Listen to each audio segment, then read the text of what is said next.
Hello everyone, welcome back to EB tutorials. आज के video में pair of linear equations in two variables ये chapter हम continue कर रहे हैं। ठीक है, standard 10 maths NCERT book exercise 3.2 का इंट्रोडक्शन आज करेंगे। ओके, प्रीवियस वीडियो में मैंने आपको एक्सरसाइज 3.1 का इंट्रोडक्शन और एक सेपरेट वीडियो में 3.1 का सोल्यूशन करवा दिया है ना। तो आपने अगर वो देखा नहीं है और आपको देखना हो तो डिस्क्रिप्शन बॉक्स में मैंने लिंक डाल दिया है। डिस्क्रिप्शन बॉक्स का लिंक कैसे देखते हैं, जैसे कुछ बच्चों को प्रॉब्लम होती है तो मेरी इस वीडियो में जो टाइटल है, टाइटल के ऊपर आप जैसे ही क्लिक करोगे आपको डिस्क्रिप्शन के सारे लिंक जो भी मैंने डिस्क्रिप्शन में लिख रखा है सब आपको दिख जाएगा। ठीक है, वहाँ से आप लिंक देखकर उस पर क्लिक कर सकते हो और 3.1 का इंट्रोडक्शन और सोल्यूशन देख सकते हो। ठीक है, तो चलिए अब स्टार्ट करते हैं। Pair of linear equation in two variables, इसमें क्या 3.2 में क्या है देखिए। 3.1 के इंट्रोडक्शन में मैंने आपको क्या पढ़ाया, मैंने आपको ये बताया था कि पेयर ऑफ लीनियर इक्वेशन यानी पेयर ऑफ लीनियर इक्वेशन की बात होगी, है ना। दो लीनियर इक्वेशन की बात होगी। एक लीनियर इक्वेशन एक लाइन देगा ग्राफ बनाएंगे तो, और दूसरा लीनियर इक्वेशन दूसरी लाइन देगा, यानी दो लाइंस मुझे हमें मिलेंगे। अब ये दो लाइंस जो है उसकी तीन कंडीशन पॉसिबल है। क्या क्या पॉसिबल है, मैंने क्या बताया था कि दो लाइन एक दूसरे को एक सिंगल पॉइंट पर इंटरसेक्ट करेगा। ठीक है, कॉमन पॉइंट एक सिंगल होगा दो लाइन का। एक पॉसिबिलिटी ये था कि एक के ऊपर और एक लाइन ये, अच्छा लाइन को हमेशा दोनों साइड पर एरो से रिप्रेजेंट किया जाता है ना लाइन को। तो दो लाइन जो एक सिंगल पॉइंट पे इंटरसेक्ट करेगा, ये फर्स्ट पॉसिबिलिटी मैंने बताया था। सेकेंड पॉसिबिलिटी मैंने कहा था कि एक लाइन है उसके ही ऊपर दूसरी लाइन है ना, ऐसा कोइंसाइड करेगी। कोइंसाइड मतलब क्या, एक के ऊपर दूसरी लाइन आ जाएगी। ठीक है, एक है उसके ही ऊपर दूसरी लाइन आ जाएगी, है ना, एक के ऊपर एक। ओके, तो डेफिनेटली अगर एक के ऊपर एक आ रही है दैट मीन्स क्या, दैट मीन्स उनके बहुत सारे कॉमन पॉइंट्स हो गए, नहीं इनफाइनाइट कॉमन पॉइंट्स, है ना, इनफाइनाइट कॉमन पॉइंट्स हो गए। ठीक है, और तीसरी कंडीशन ये थी, क्या थी तीसरी कंडीशन, कि दो लाइन जो है वो कभी भी एक दूसरे को इंटरसेक्ट करेगी ही नहीं। अब करेगी ही नहीं मतलब क्या, मतलब दोनों पैरेलल हो जाएगी। अगर कभी भी एक दूसरे को इंटरसेक्ट नहीं करेगी मतलब दोनों पैरेलल होने वाला है, राइट। ये तीन कंडीशंस पॉसिबल है अगर हमारे पास दो लाइन है तो। दो लाइन क्यों, क्योंकि पेयर ऑफ लीनियर इक्वेशन की बात हो रही है। पेयर मतलब दो, लीनियर इक्वेशन मतलब लाइन्स होते हैं, राइट। तो देखिए अब ये जो फर्स्ट कंडीशन है हमने एग्जाम्पल्स के थ्रू इंट्रोडक्शन में सब सीखा था, राइट। कैसे लाइन बनाना है, फिर कैसे हमें ये तीनों चीज़ें मिलती है अलग अलग क्वेश्चंस में, है ना। देखिए अब ये जो फर्स्ट कंडीशन है इसमें ये जो पॉइंट होता है कॉमन पॉइंट, है ना, ये एक्चुअली क्या होता है, दोनों लीनियर इक्वेशन का सल्यूशन कहलाता है वो। ये जो पॉइंट, जो भी पॉइंट होगा यहाँ पे वो सल्यूशन होता है। हाँ, इसी को अपन क्या बोलते हैं, कॉमन पॉइंट बोलते हैं, राइट। ठीक है, यही सल्यूशन होता है, यही कॉमन पॉइंट होता है। ठीक है, ओनली वन सल्यूशन। अब एक ही सल्यूशन है ना, एक कॉमन पॉइंट है मतलब एक ही सल्यूशन है, और एक कॉमन पॉइंट, एक one common point, only one solution. ठीक है, अब इसको ना और क्या बोला जाता है पता है, इसको ही बोला जाता है consistent pair of linear equation. Linear equation लिखा है मैंने, consistent pair of linear equation. Okay okay, तो ये बात समझ में आई ना आपको कि ओनली वन सोल्यूशन मिलता है, ये फर्स्ट कंडीशन मैं समझा रही हूँ, वन कॉमन पॉइंट मिलता है and consistent pair of linear equation इसको बोलते हैं। अब देखिए ये सेकंड कंडीशन जिसमें कि एक के ऊपर दूसरा लाइन कोइंसाइड हो रहा है। अब इसमें क्या होगा, देखिए एक के ऊपर दूसरा लाइन कोइंसाइड हो रहा है मतलब कहीं ना कहीं दोनों एक ही लाइन है ना, आप देख के भी समझ पा रहे होंगे एक ही लाइन है एक्चुअली वो, तो इक्विवेलेंट लीनियर इक्वेशन उसका होगा। जैसे मान लीजिए मैं एक इक्वेशन लिख दूँ, एक्चुअली ये एग्जांपल मैंने 3.1 के इंट्रोडक्शन में एक एग्जांपल लिया था मैंने, है ना, 2x + 3y - 9 = 0, है ना। आप एक बार चेक कर लेना, यही इक्वेशन था शायद से।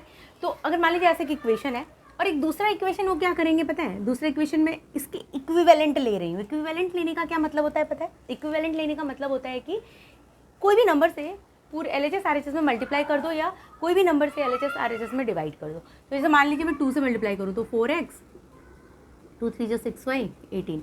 एक्चुअली में ये दो इक्वेशन दिख रहा है ना, दो इक्वेशन, बट आप देखो तो दोनों इक्विवेलेंट इक्वेशन है। क्यों है इक्विवेलेंट, आप समझ रहे हो ना, क्योंकि अगर मैं इस वाले इक्वेशन में, सेकेंड वाले इक्वेशन में अगर मैं 2 से डिवाइड कर दूंगी, करके देखो आप, 4x/2, 6y/2 -18/2 और 0/2, हाँ, अब इसको मैं डिवाइड करूँगी, सॉल्व करूँगी तो क्या होगा, 2 2 जा 4 होता है, 2x बन गया, 2 3 जा 6 होता है तो 3y बन गया, 2 9 जा 18 होता है -9 इक्वल टू 0/2, 0 एनीथिंग इज 0 0। देखिए आप, ये इक्वेशन और ये इक्वेशन सेम आ गया ना, आई बात समझ में। तो एक्चुअली क्या हो रहा है कि ये दोनों इक्वेशन थोड़ा सा इसको मॉडिफाई कर दिया, बट एक्चुअली में दोनों इक्वेशन इक्विवेलेंट है, एक जैसा ही है, आई बात समझ में। तो इक्विवेलेंट तो है ना, जो लाइंस कोइंसाइड करेंगे एक दूसरे को, इसका बेसिक मतलब ये होता है कि लीनियर इक्वेशंस जो दोनों होंगे वो क्या, ये एग्जाम्पल दिया मैंने आपको, है ना। तो इसका कंडीशंस आप क्या क्या बोल सकते हो कि linear pair of linear equation, 2 linear equation है ना, पेयर ऑफ चैप्टर पढ़ रहे हैं हम लोग, 2 होगा। तो जो लीनियर इक्वेशंस जो होंगे, लीनियर इक्वेशंस आर कैसे होंगे, वो इक्विवेलेंट होंगे। इक्विवेलेंट का मतलब आपको समझ में आया, अभी मैंने बताया आपको, है ना, एक जैसा होगा 2 इक्वेशन, ये पहला पॉइंट। अच्छा, यहाँ पे 3 पॉइंट्स हैं, 1 2 3 ऐसे, लीनियर इक्वेशंस आर इक्विवेलेंट, पहली चीज़। दूसरी चीज़ क्या होगी कि मैंने जैसे कहा इसके बहुत सारे कॉमन पॉइंट्स हैं, है ना। यहाँ पे सिर्फ एक ही कॉमन पॉइंट था 2 लाइन का, तो हमने लिखा, क्या लिखा था हमने, ओनली 1 सोल्यूशन, है ना, 1 कॉमन पॉइंट। तो आप यहाँ लिख सकते हो इनफाइनाइटली मैनी कॉमन पॉइंट और सॉल्यूशंस, है कि नहीं, आई बात समझ में। बहुत सारे सॉल्यूशंस क्या होता है, सॉल्यूशंस मतलब वो पॉइंट्स जो लाइन के ऊपर एग्जिस्ट कर रहे हैं। तो ये 2 लाइन एक दूसरे के ऊपर कोइंसाइड कर रहा है, तो सब एक दूसरे के ऊपर ही तो एग्जिस्ट कर रहे हैं। तो जितने भी ये पॉइंट्स हैं, ये सब क्या है, ये सारे के सारे जो पॉइंट्स हैं वो सोल्यूशन है, ठीक है। तो इनफाइनाइटली मेनी पॉइंट इस, या फिर कॉमन पॉइंट उनका इनफाइनाइट है और सोल्यूशंस भी इनफाइनाइट है। अच्छा बच्चों देखो, आपको ये सजेशन है मेरा कि 3.1 देखो आप, अगर आप 3.2 देख रहे हो और आपने 3.1 नहीं देखा है तो कुछ चीज़ें ना आपको समझ में नहीं आ रही होगी, ठीक है। आ रही है तो बहुत अच्छी बात है, but still this is my suggestion कि अगर कहीं पे भी आपको कोई टर्म समझने में प्रॉब्लम आ रही है ना, तो 3.1 देखो। एक बार आपने 3.1 का इंट्रोडक्शन ढंग से देख लिया ना, और उसका सोल्यूशन, हाँ सोल्यूशन नहीं भी देखा, इंट्रोडक्शन तरीके से देख लिया ना, तो आप 3.2 का इंट्रोडक्शन प्रॉपर्ली समझ पाओगे। यही होता है ना, अपन कैसे किसी भी चैप्टर में कॉन्सेप्चुअली बढ़ते हैं ना, फर्स्ट एक्सरसाइज में, फिर सेकंड में, तो वही हो रहा है। हम लोग सेकंड पढ़ रहे हैं, तो फर्स्ट आपको समझ में आना चाहिए, तो आप सेकंड को अच्छे से समझ पाओगे, ठीक है। तो ये मेरा सजेशन है, अगर आप समझ रहे हो तो अच्छी बात है, अगर कहीं पर भी कोई टर्म समझने में प्रॉब्लम आ रही है तो आप 3.1 का इंट्रोडक्शन देखो, आपको फटाफट 3.2 का भी इंट्रोडक्शन समझ में आएगा। ओके फाइन, चलिए। तो इनफाइनाइटली मेनी कॉमन पॉइंट और सॉल्यूशंस होते हैं, कब, जब लाइन एक दूसरे को कोइंसाइड करेगा तब, ठीक है। अब ऐसे पेयर को बोलते हैं डिपेंडेंट पेयर। यहाँ पे मैंने क्या लिखा था, consistent pair of linear equations, यहाँ पे आप लिखोगे dependent pair of linear equation. Linear equation को शॉर्ट में मैं LE लिख रही हूँ, ठीक है। और dependent pair of linear equation तो आप बोलोगे इसमें, पर ये भी कॉन्सिस्टेंट होता है, ठीक है, इज़ ऑलवेज कॉन्स्टेंट, ये भी आप लिख दो। हाँ, तो अगर कहीं क्वेश्चन में आपको कॉन्सिस्टेंट ये वर्ड नज़र आ रहा है तो दोनों में से कोई भी कंडीशन हो सकता है, आपको समझना होगा, ठीक है। हम लोग अभी क्वेश्चन के थ्रू समझने वाले हैं, डोंट वरी, बहुत सिंपल है। बट आपको मैंने बताया इन दोनों ही केस में कॉन्सिस्टेंट वर्ड यूज़ होगा, ठीक है। तो दोनों में से कोई भी केस हो सकता है। अब इसमें क्या है कि इनफाइनाइट मेनी सोल्यूशंस है, बट इसमें सिर्फ एक ही सोल्यूशन होता है। ओके, चलिए, ये बात हो गई, जब 2 लाइंस कोइंसाइड होंगे तब की बात हो गई, ठीक है।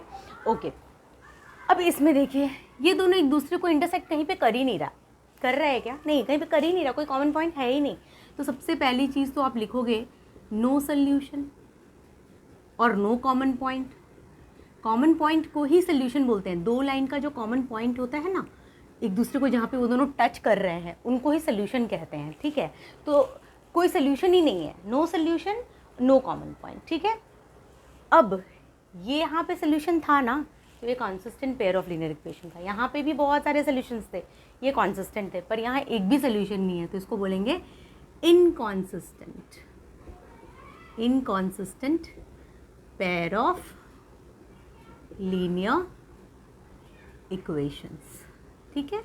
ये टर्म्स आपको अभी यूज़ करना है आगे, है ना। तो इसलिए आपको ये पता चलना चाहिए कि जब एक कॉमन पॉइंट तो consistent, infinite many common points then also consistent, और जब no solution no common point तो क्या, इनकॉन्सिस्टेंट, ठीक है। इसको फटाफट आप नोट कर लो वीडियो पॉज करके। ओके, अब आपने वो नोट कर लिया होगा। अब देखिए समरी मैंने बताया, वो जो चीज़ मैंने अभी आपको एक्सप्लेन करी उसकी जस्ट समरी आपको जानना ज़रूरी है। देखिए when the two lines intersect in a single point, है ना, जब दो लाइन एक सिंगल पॉइंट पे इंटरसेक्ट करेगा, मतलब किस कंडीशन की बात कर रही हूँ मैं फर्स्ट वाले में, ऐसा है ना कि जब आप ग्राफ बनाते हो और दो लाइन ऐसे एक सिंगल पॉइंट पे इंटरसेक्ट कर रहा हो तो क्या होगा, in this case the pair of equations has a unique solution। unique मतलब एक अलग, एक single solution, only one solution, तो यूनिक सोल्यूशन ये वाला होता है, ठीक है। और इसको अपन क्या बोलते हैं, कॉन्सिस्टेंट पेयर ऑफ इक्वेशंस बोलेंगे। वो जो दोनों इक्वेशन होगा ना, ये लाइन का और ये लाइन का दो इक्वेशन होगा तो वो दोनों कॉन्सिस्टेंट पेयर ऑफ इक्वेशंस कहलाएगा। सेकेंड, अच्छा मैंने देखिए रेड से मैंने लिखा है क्या क्या टर्म इंपॉर्टेंट है, हाँ, तो आप इसको अंडरलाइन करके लिखोगे अपने नोटबुक पे, ठीक है। Unique solution, consistent pair of equations. Now second, when the two lines are parallel, अब जब दो लाइन पैरेलल होगा तब क्या होगा, मान लो ऐसा ऐसा दो लाइन आपको मिलता है ग्राफ बनाने पर, तो आप बोलोगे कि जब दो लाइन पैरेलल है the equations are no solution, है ना, कहीं पर वो दोनों इंटरसेक्ट ही नहीं कर रहा, इसलिए दोनों का कोई सोल्यूशन नहीं है, and it is called what, inconsistent pair of equations, ठीक है। फिर से यहाँ पे भी मैंने रेड कलर से लिखा है जो इंपॉर्टेंट टर्म्स हैं, ठीक।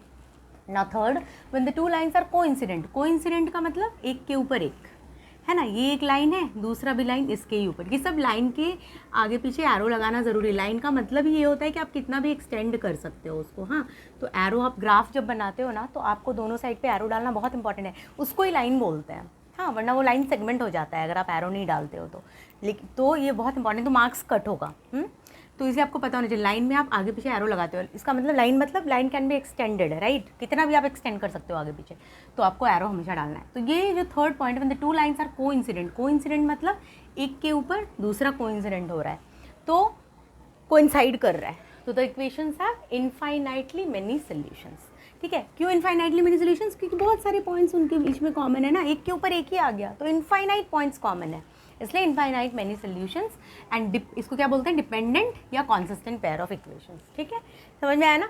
फर्स्ट वाले में भी कॉन्सिस्टेंट होता है क्योंकि उसमें भी एक कॉमन सोल्यूशन है, थर्ड वाले में तो बहुत सारे कॉमन सोल्यूशंस हैं, उसमें भी कॉन्सिस्टेंट वर्ड यूज़ होता है, लेकिन सेकेंड वाला जो है ये वाला कंडीशन पैरेलल वाला, उसमें कोई भी कॉमन पॉइंट नहीं होता, इसलिए वो इनकॉन्सिस्टेंट कहलाता है, ठीक है। अब वीडियो को पॉज करके प्लीज़ आप फटाफट इसको नोट करो, ओके। तो देखिए अब वो समरी लिखने के बाद हमने जो 3.1 के इंट्रोडक्शन में आपको 3 एग्जाम्पल्स एक्सप्लेन किया था, राइट, वो तीनों एग्जाम्पल्स में जो पेयर ऑफ लीनियर इक्वेशंस लिए थे हमने, आप अगर आपने इंट्रोडक्शन देखा है तो आपको पता होगा कि फर्स्ट एग्जाम्पल, देखो मैंने ना एक टेबल बनाया है, ठीक है, एग्जाम्पल नंबर वन हमने 3.1 के इंट्रोडक्शन में आपको एक्सप्लेन किया हुआ है, राइट। तो एग्जाम्पल नंबर 1 में ये दोनों इक्वेशन लिया था मैंने, ठीक है, ये दोनों पेयर ऑफ इक्वेशन हमने लिया था और उसके ऊपर काम किया था, उसके ऊपर हमने क्या किया था, ग्राफ बनाया था, अलजेब्रिक रिप्रेजेंटेशन करने के बाद हमने ग्राफ बनाया था, और ग्राफ में हमने क्या देखा था कि ये दोनों जो लाइन है इक्वेशन, मतलब ये जो दोनों लाइन है ग्राफ में, ये दोनों लाइन एग्जाम्पल 1 में एक सिंगल पॉइंट पर इंटरसेक्ट कर रहा था, ये वाला कंडीशन आ रहा था, एक सिंगल कॉमन पॉइंट आ रहा था, यूनिक सोल्यूशन, ठीक है।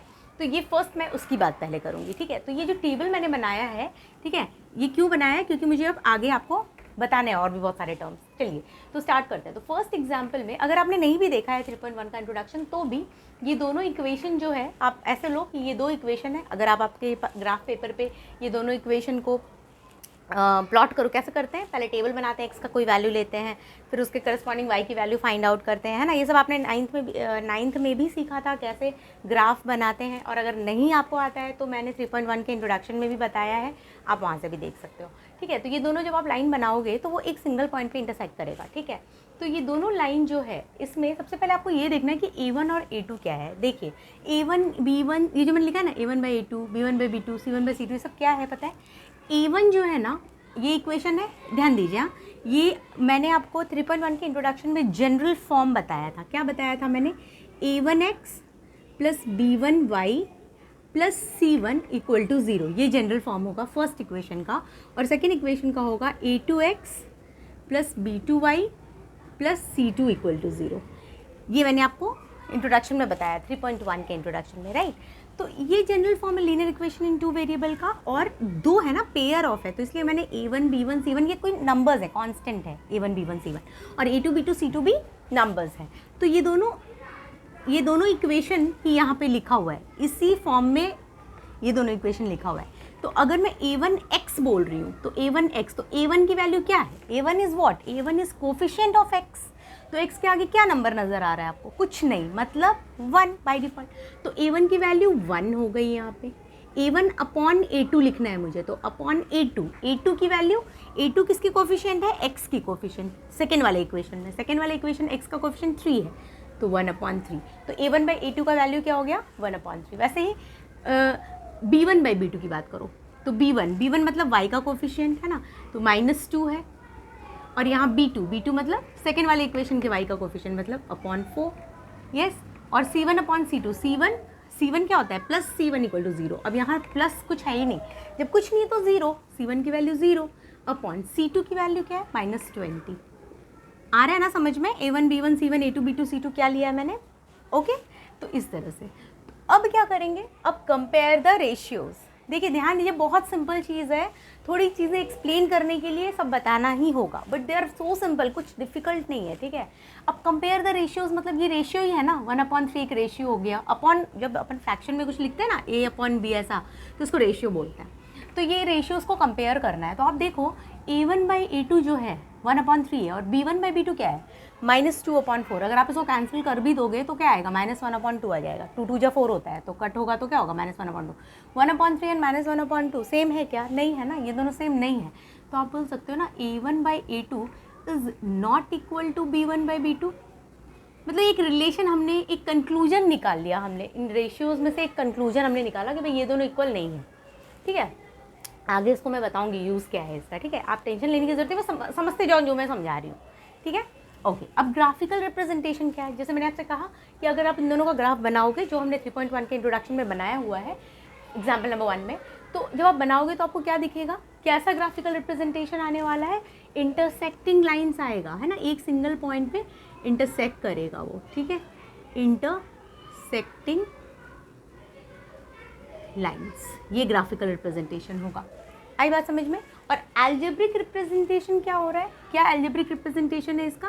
कि इसका एक ही सोल्यूशन आता है, वही जो कॉमन पॉइंट आता है ना, यहाँ पे जो कॉमन पॉइंट, तो जो पॉइंट यहाँ पे मिलता है अपने को, that is only the solution, exactly one solution. This is the algebraic representation. उसी तरह सेकेंड एग्जाम्पल में भी, मैंने एग्जाम्पल 2 भी एक्सप्लेन किया था, उसमें मैंने ये दोनों इक्वेशन लिया था। अब इस इक्वेशन में भी फटाफट आप a1 a2 देख लो कौन सा है। आप वीडियो को पॉज करके खुद भी a1/a2 लिख सकते हो, है ना।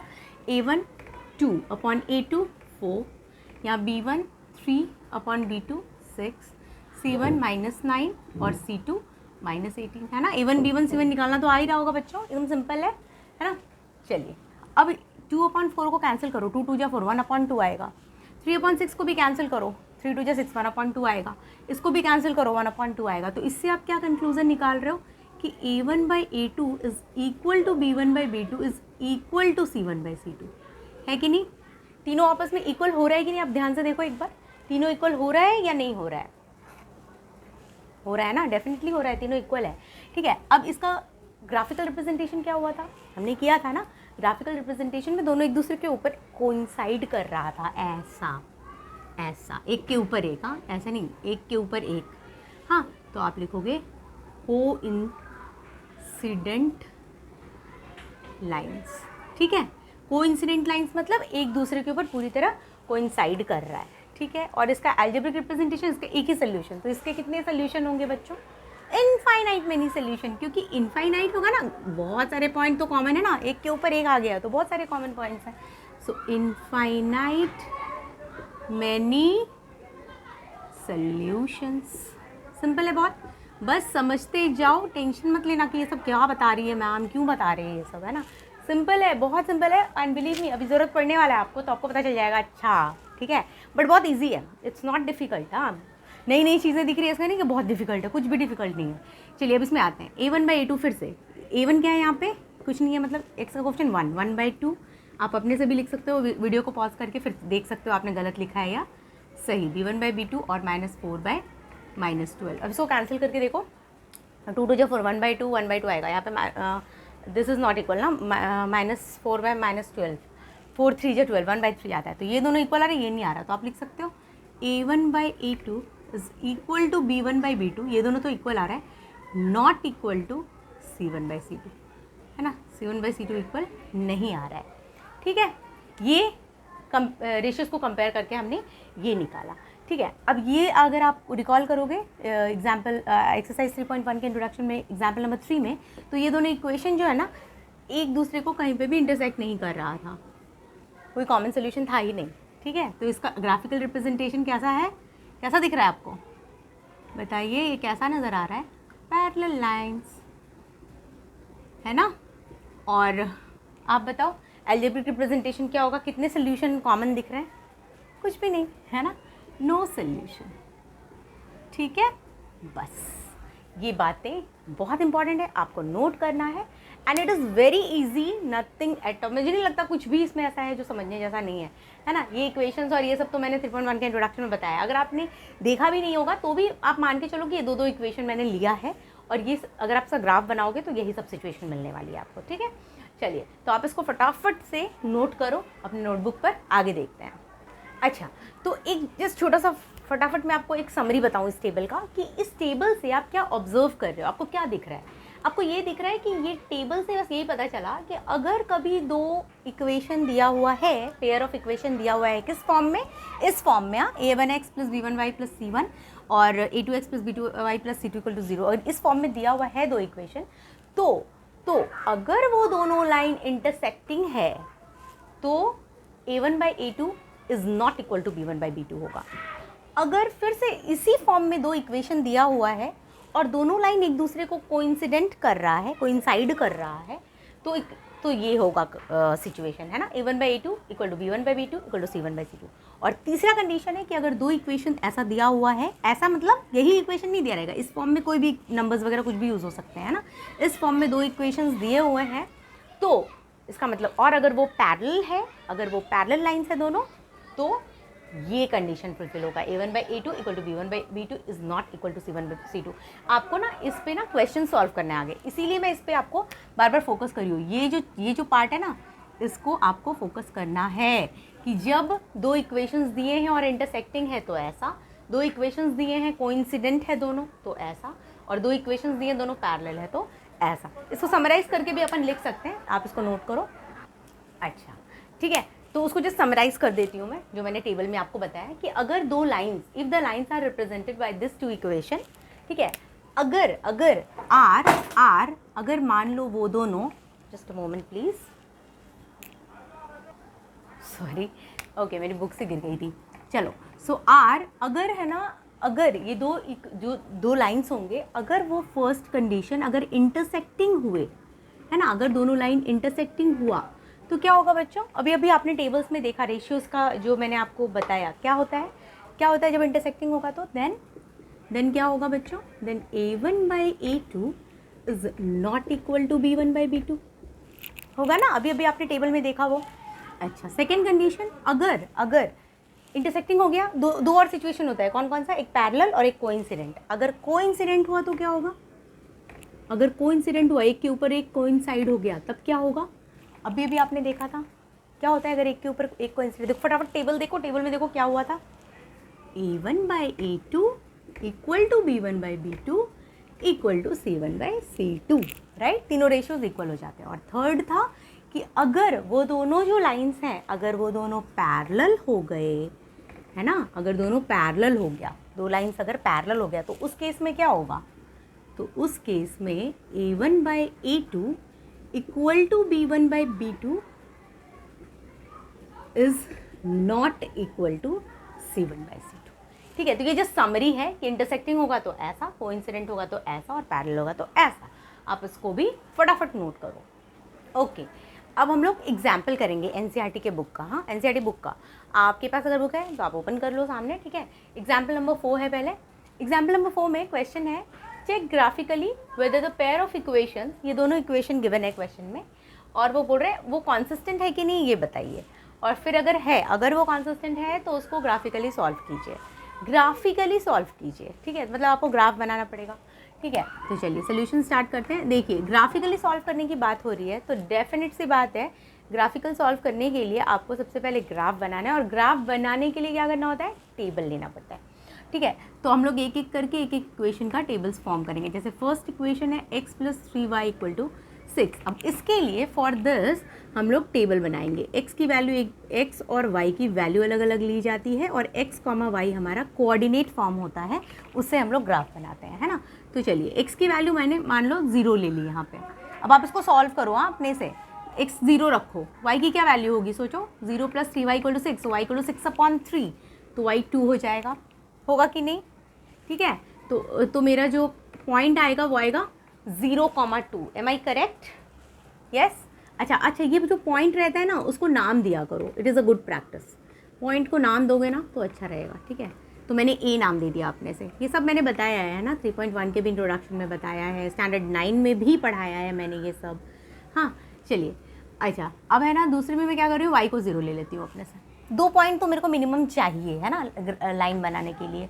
तो लाइन ही तो बनाना है ना, equation, linear equation in 2 variable है ये, तो उसका लाइन ही तो बनेगा ग्राफ। तो लाइन बनाने के लिए मिनिमम 2 पॉइंट तो चाहिए, तो मैं मिनिमम 2 पॉइंट लूँगी। अगर आप 3-4 ले रहे हो तो बहुत अच्छी बात है, 3 या 4 लेते हो तो, बट मैं 2 ही ले रही हूँ, ठीक है।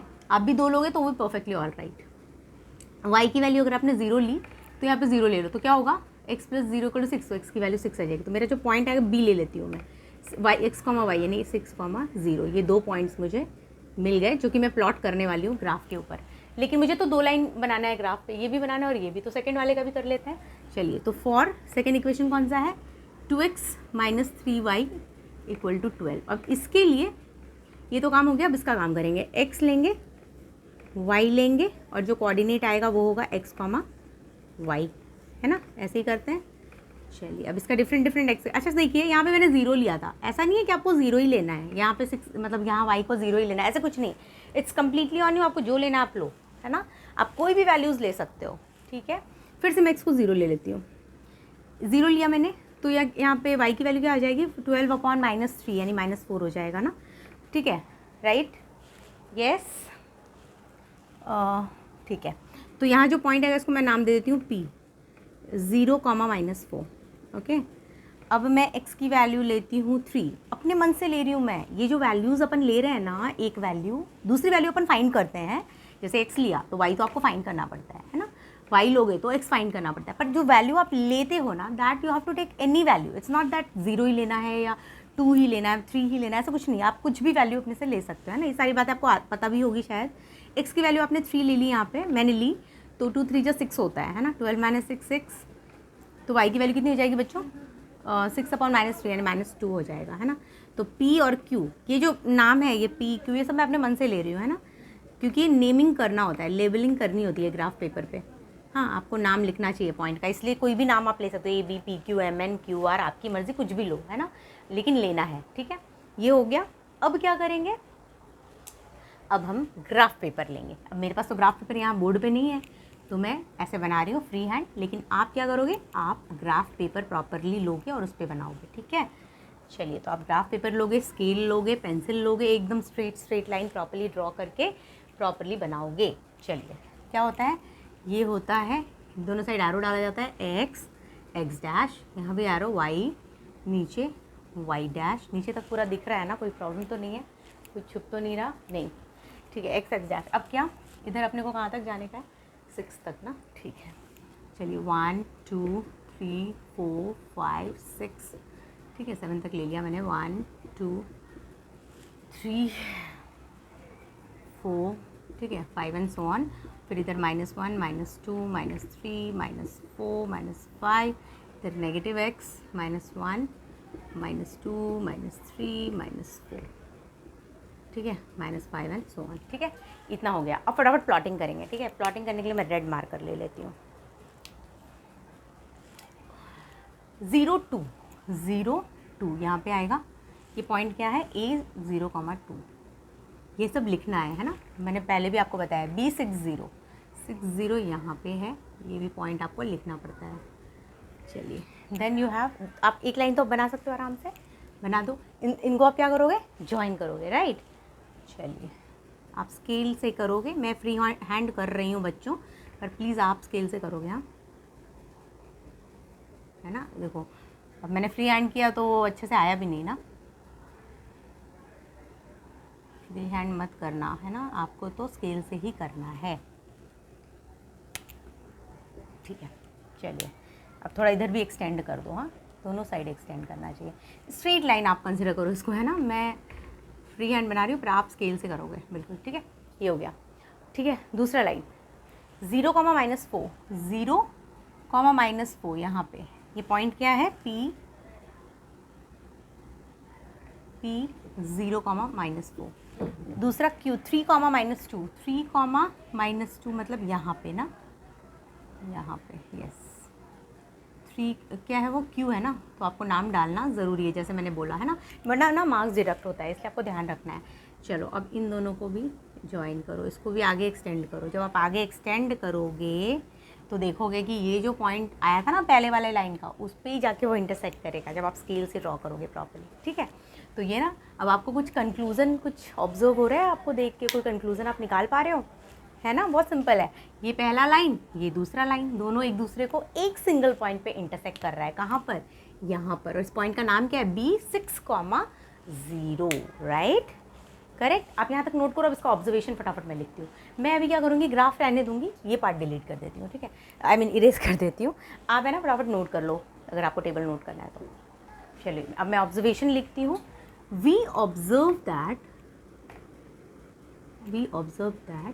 देयर इज अ पॉइंट कौन सा, B6, 0, है ना, which is common to both the lines, which is, ये आपको लिखना है ऑब्जर्वेशन, हाँ, which is common to both the lines, है ना। ये आपको ग्राफिकली समझ में आ रहा है, दिख रहा है साफ साफ कि एक कॉमन पॉइंट है। सो द सोल्यूशन, सॉल्व करने बोला है तो सोल्यूशंस आपको बताना होगा। So the solutions of pair of linear equation, है ना, पेयर ऑफ लीनियर इक्वेशन का ही तो सोल्यूशन निकाल रहे हैं हम लोग, है ना। इज क्या है सोल्यूशन बच्चों, यही तो है। तो x की वैल्यू 6 एंड y की value 0, this is the solution, right. अब एक सोल्यूशन आ गया, मैंने आपको बताया था। अब सोल्यूशन आ गया, क्वेश्चन में उन्होंने पूछा है क्या ये कॉन्सिस्टेंट है क्या, है ना। तो डेफिनेटली मैंने आपसे कहा था अगर सोल्यूशन है तो कॉन्सिस्टेंट है ना। Hence the given pair of linear equation is consistent. दो कंडीशंस में कॉन्सिस्टेंट होता है ना, एक तो कोइंसिडेंट होगा तब भी कॉन्सिस्टेंट होता है, और एक सिंगल पॉइंट पे इंटरसेक्ट कर रहा है तब भी कॉन्सिस्टेंट होता है, राइट। तो ये कॉन्सिस्टेंट है, okay, got it. So you can just note down the observation also. उसके बाद मैं नेक्स्ट एग्जाम्पल करती हूँ। ओके, एग्जाम्पल नंबर 5 आपके NCERT बुक का, ठीक है, आप देख सकते हो। देखिए उसमें क्वेश्चन क्या दिया हुआ बच्चों, graphically find whether the following pair of equations has no solution, unique solution और infinitely many solution। क्या conditions है, ये दो इक्वेशन आपको गिवन है क्वेश्चन में। अब आप देखो इसके सोल्यूशन में आप सबसे पहले तो थोड़ा सा सोचो कि ये दो इक्वेशन है, ये जो सेकेंड इक्वेशन है ना, फर्स्ट इक्वेशन तो ठीक है, चलो 5x - 8y + 1 = 0, ये फर्स्ट इक्वेशन है 5x - 8y + 1 = 0। और जो सेकेंड इक्वेशन है, सेकेंड इक्वेशन क्या है, 3x - 24/5y + 3/5 = 0, ठीक है।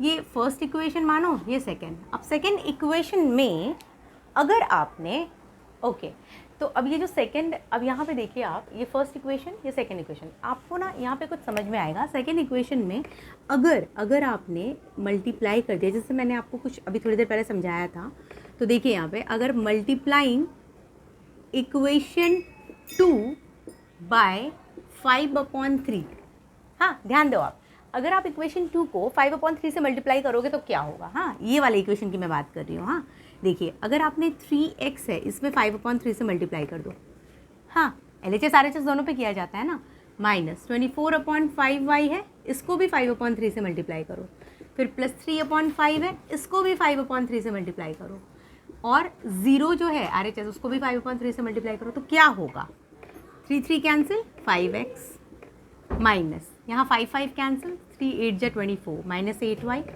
हाँ, और plus 3 cancel, 5 cancel, 1 = 0 into anything तो 0 ही होता है। अब आप ध्यान दीजिए इस इक्वेशन में, ये जो मेरा इक्वेशन फॉर्म हुआ, ये और ये सेम लग रहा है क्या आपको, एग्जैक्टली सेम है। तो ये दोनों कैसे इक्वेशन है बच्चों, अभी थोड़ी देर पहले मैंने बताया था, अगर कोई नंबर से आप मल्टीप्लाई या डिवाइड करते हो और सेम आ जाता है तो उसको कैसे इक्वेशन कहते हैं, फटाफट बताओ, इक्विवेलेंट इक्वेशंस है ना, इक्विवेलेंट इक्वेशंस है दोनों, राइट। और इसका ग्राफ कैसा आएगा, कोइंसिडेंट आएगा, है ना, एक के ऊपर एक, क्योंकि दोनों सेम ही लाइन है एक्चुअली में, है ना। जब आप इसको सॉल्व कर रहे हो तो दोनों एक ही लाइन आ गया ना, सेम आ गया इक्वेशन। तो ये कोइंसिडेंट लाइंस आएंगे, एक के ऊपर पूरा एक लाइन ओवरलैप करेगा, कोइंसाइड करेगा, राइट। समझ में आ रहा है, this is the same as equation 1, ठीक है। तो आप यहाँ पे ऐसे लिख सकते हो कि भाई दिस इक्वेशन आपको लिखने का तरीका बता रही हूँ, this equation is the same as equation 1। ये जो इक्वेशन आया वो इक्वेशन 1 के जैसा ही बिल्कुल सेम है, ठीक है। Hence both the lines are, कैसा है दोनों लाइन्स, कोइंसिडेंट है। बिना ग्राफ बनाए भी आप ये बात आराम से बता सकते हो कि भाई दोनों कोइंसिडेंट होने ही वाला है, फिक्स है, राइट, ठीक है, कोइंसिडेंट है दोनों, ठीक है। और अगर कोइंसिडेंट है तो कितने सॉल्यूशंस होंगे बच्चों, infinite many solutions, right. So they have infinite many solutions, right. बहुत इजी है, नहीं बहुत इजी है, कुछ है ही नहीं, प्रॉब्लम ही नहीं होना चाहिए, ठीक है। लेकिन क्वेश्चन में ग्राफिकली लिखा हुआ था, तो भले ही आपको सब कुछ समझ में आ गया है, बट आपको ग्राफिकली तो रिप्रेजेंट करना ही पड़ेगा, ग्राफ तो बनाना ही पड़ेगा। अब ये काम मैं आप पे छोड़ती हूँ, क्योंकि बहुत ईजी है ग्राफ बनाना। अभी मैंने आपको एग्जाम्पल 4 में भी बता दिया ना, कैसे आप टेबल बनाते हो। एक्स का अपने मन से कोई वैल्यू लोगे, उसके करस्पॉन्डिंग वाई की वैल्यू मिलेगी। वैसे ही आपको एक इक्वेशन के लिए 2 पॉइंट लेना मिनिमम, जैसे अभी हमने एग्जाम्पल 4 में किया, वैसे ही सेकेंड वाले में भी लेना। फिर दोनों का अलग अलग आपको पॉइंट्स लेके फिर ग्राफ पेपर पे ग्राफ बना देना, ठीक है, हो जाएगा। बहुत सिंपल है, जैसे हमने एग्जाम्पल 4 किया है। इवन मैंने 3.1 के इंट्रोडक्शन में भी बहुत सारे ग्राफ्स आपको बताए हुए हैं, तो इसका ग्राफ आप खुद बनाओगे, ठीक है। जैसे ही बनाओगे देखोगे कि दोनों ही लाइन एक दूसरे के ऊपर कोइंसाइड करेगा, ठीक है। कुछ 1 2 3 पॉइंट, जो भी आपकी 2 पॉइंट, नॉट 1 पॉइंट से तो बनेगा ही नहीं, मिनिमम 2 या 3 या 4 ऐसे पॉइंट्स लेके दोनों लाइन का अलग अलग फिर आप ग्राफ बना लो, ठीक है। चलो, तो ये मैं आपके ऊपर छोड़ती हूँ। So example 5 is done. ये क्वेश्चन में उन्होंने बोला था कि भाई ग्राफिकली सॉल्व करके बताइए आप, यूनिक सोल्यूशन है, इनफाइनाइट है या नो सोल्यूशन है। तो हमने बता दिया इनफाइनाइट मेनी सोल्यूशन, ठीक है। चलिए, इसके बाद एक और एग्जाम्पल है, एग्जाम्पल नंबर 6 करते हैं। ओके, सो एग्जाम्पल नंबर 6 आपकी एनसीईआरटी बुक का। हाँ, एग्जाम्पल नंबर 6 ये है, मैंने नोट यहाँ पे लिख रखा है, अगर आपके पास बुक है तो आप बुक में भी देख सकते हो, ठीक है। सब कुछ सही है ना, कैमरा वैमरा, ओके गुड।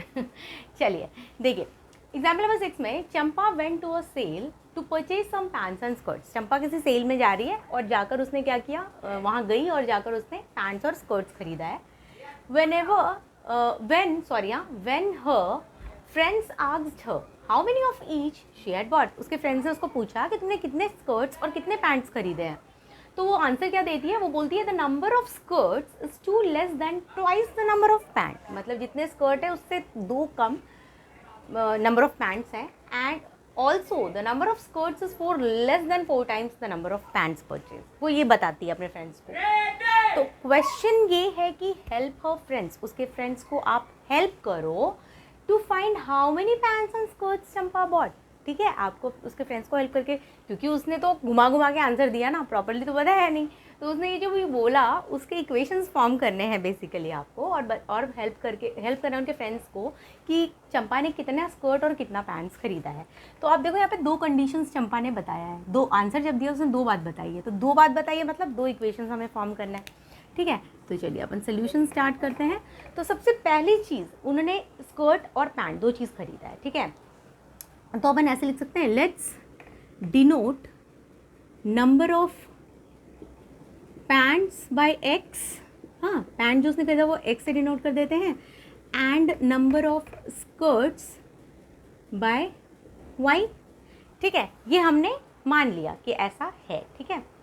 तो इक्वेशन क्या क्या होगा according to the question, then equations are क्या क्या इक्वेशन बनेगा अकॉर्डिंग टू द क्वेश्चन, आप यहाँ लिख सकते हो according to the question equations are. हाँ देखिए, द नंबर ऑफ स्कर्ट्स क्या लिया है मैंने, वाई इज का मतलब equal to 2 less than, 2 less मतलब -2, किसको -2 करना है, twice the number of pant, twice the number of pant, pant का ट्वाइस, ट्वाइस मतलब 2 से मल्टीप्लाई, 2x, उसमें 2 लेस करना था, y equal to 2x minus 2 is the first equation. Got it? चलिए ये मेरा फर्स्ट इक्वेशन बन गया। अब उसने और क्या बोला चंपा ने, द नंबर ऑफ स्कर्ट्स, फिर से उसने कहा कि नंबर ऑफ स्कर्ट्स, चलिए फिर से y इक्वल टू, स्कर्ट्स को y लिया तो y इज मतलब इक्वल टू 4 लेस, अब 4 लेस करना है, -4 करना है, किससे, then 4 times the number of pants, pants का 4 टाइम्स जो है ना, उससे 4 माइनस करना है। ये रहा मेरा सेकेंड इक्वेशन। Got it? ठीक है, तो इस तरह से हमारा 2 इक्वेशन बन गया। ठीक है, अब उन्होंने बोला है भाई हेल्प कीजिए चंपा को, मैंने उसके फ्रेंड्स को, कि उसने कितना स्कर्ट और कितना पैंट लिया है, मतलब एक्स और वाई की वैल्यू निकालनी है, यानी सोल्यूशंस निकालना है।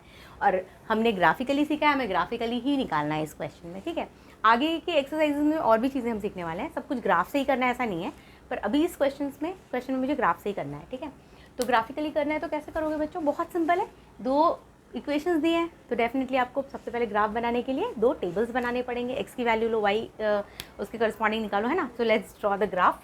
चलिए स्टार्ट करते हैं। फर्स्ट इक्वेशन लेंगे अपन, for y equal to 2x minus 2 की बात करते हैं। अब ये y equal to 2x minus 2 जो है उसको हम लोग डिफरेंट x की वैल्यू लेंगे। अच्छा देखिए, ax1 प्लस by प्लस वो जो अपना नॉर्मल जनरल फॉर्म होता था, a1x plus b1y plus c1 equal to 0, ये वाला फॉर्म में होना चाहिए ना। तो इसको आप चाहो तो उसमें कन्वर्ट भी कर सकते हो। ठीक है, नहीं करोगे तब भी बन जाता है, बट आपको कर लेना चाहिए। ठीक है, तो अगर आप इसको करोगे उस फॉर्म में तो क्या बन जाएगा, ये a1x यानी 2x तो ऐसे ही रहेगा, माइनस वाई, है ना, 2x माइनस वाई, है ना, 2x माइनस वाई, अब -2 इक्वल टू 0, ये इस फॉर्म में आ जाएगा। तो आप वैसे भी कर सकते हो, लेकिन ऐसा नहीं है कि अगर आपने नहीं किया तो आपका ग्राफ नहीं बनेगा। ठीक है, अगर आप चाहो तो वैसे भी कर सकते हो। ठीक है, चलिए हम लोग फटाफट अब इसका ना ग्राफ बनाने के लिए प्लॉटिंग स्टार्ट करेंगे। प्लॉटिंग नहीं, आई मीन वैल्यूज़ लेंगे। तो चलिए इसके लिए हम लोग x की वैल्यू लेते हैं। x की वैल्यू ले लेती हूँ मैं 2, हाँ, x2 ले लो यहाँ पे, तो क्या आएगा बच्चों, 2 2 जा 4 माइनस 2 2 ही आएगा, है ना। अपने मन से आप कोई भी वैल्यू ले सकते हो। ठीक है, एक बार x की वैल्यू 0 ले लूँ क्या, 0 ले लेती हूँ, हाँ, 2 0 जा 0 माइनस 2 आ गया। तो यहाँ जो पॉइंट आया वो क्या क्या आ गया, 2,2, है ना, और इधर आ गया 0, -2, बराबर 2 पॉइंट्स मिल गए। मिनिमम 2 पॉइंट तो चाहिए ना लाइन के लिए, आप 3 4 ले रहे हो तो बहुत अच्छी बात है। हाँ, अब एक और है, फॉर कौन सा, y equal to 4x minus 4, इसके लिए भी फटाफट आप x और y की वैल्यू ले लीजिए।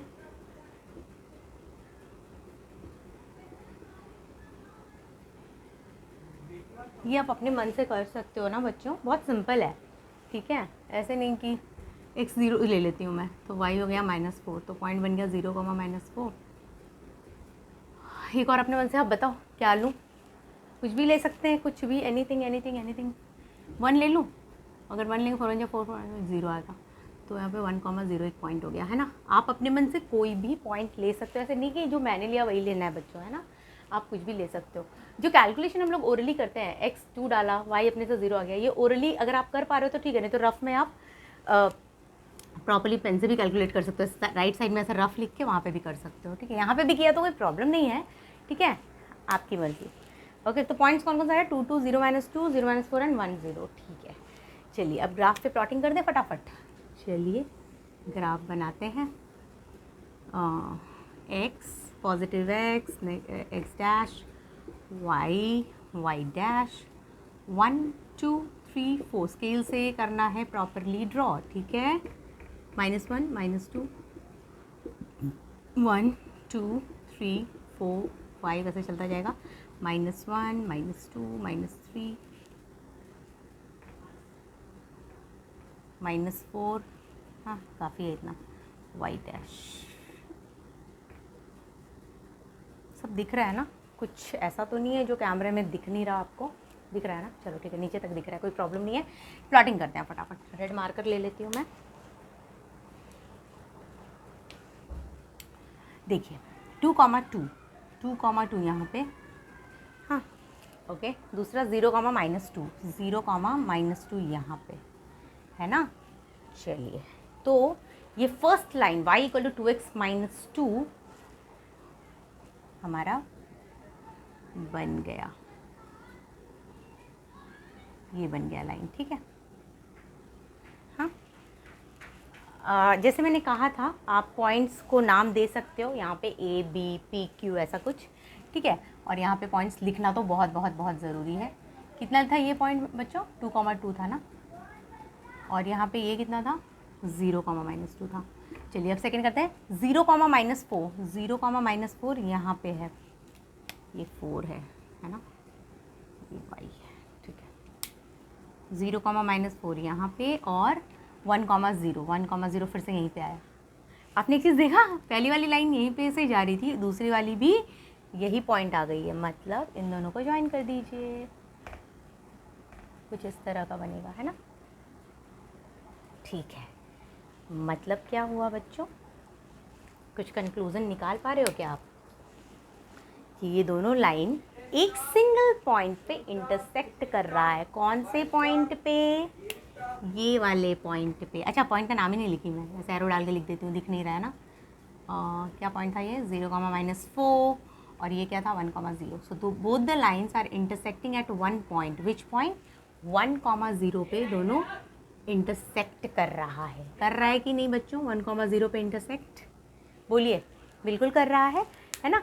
तो दोनों लाइन एक पॉइंट पे इंटरसेक्ट कर रहा है, तो इसका जो सोल्यूशन है, ठीक है। अब मैं काम करती हूँ, मैं इसको इरेज कर देती हूँ, कर दो इसको इरेज करके मैं फटाफट यहाँ पे लिख देती हूँ, है ना। फिर बिल्कुल मैं वीडियो पॉज कर दूँ फटाफट। ओके, मैंने इरेज कर दिया वो क्वेश्चन वगैरह, अदर टेबल, वो आप नोट कर लेना वीडियो को पॉज करके, है ना। तो आप यहाँ पे क्या लिखोगे? Therefore the two lines intersect at point. किस पॉइंट पे इंटरसेक्ट कर रहा है दोनों? इस वाले पे, है ना। 1,0 पे दोनों लाइन इंटरसेक्ट कर रहा है ना।